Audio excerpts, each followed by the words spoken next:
राज ने किया था कि सज़ा बढ़ा दी जाए, वो दोनों को निरस्त कर दिया। कुल मिला के पूर्णतया हम लोगों को अदालत ने राहत दी है इस केस में और उनको बरी कर दिया। लोकसभा सदस्यता को लेकर के आपको आगे अब लोकसभा सदस्यता उनका इसी शर्त पर निर्भर था कि अपील का जो रिजल्ट होगा, रिजल्ट उनके पक्ष में आया तो सांसद बने रहेंगे। इसके लिए उन्हें बधाई।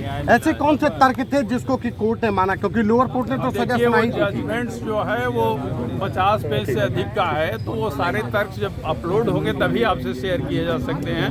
सुनवाई इसके लगभग 10 दिनों तक चली थी, तो उसके बाद एक डिटेल ऑर्डर हुआ है। अब डिटेल ऑर्डर वेबसाइट पर अपलोड हो जाए तभी शेयर कर पाएंगे किन किन बातों को अदालत ने माना है। हमारा मुख्य आर्गूमेंट ये था कि जो बेस केस था उसमें एक्विटल हो गया है और पत्रावली पे जो भी गवाह आए हैं, प्रोसिक्यूशन उन्होंने ऐसी कोई गवाही नहीं दी कि इनके खिलाफ कोई आपराधिक गतिविधियों में शामिल होने का कोई साक्ष्य मिला। आप लोग ने क्या दलील दी थी कि कोई किस केस में उनको जो है बरी कर दिया गया? उसके बाद जो जिस आधार पर गैंगस्टर लगाया था, जो बेस केस था वो था कृष्णानंद राय जी के मर्डर का केस। उस केस में वो ऑलरेडी बरी हो चुके थे।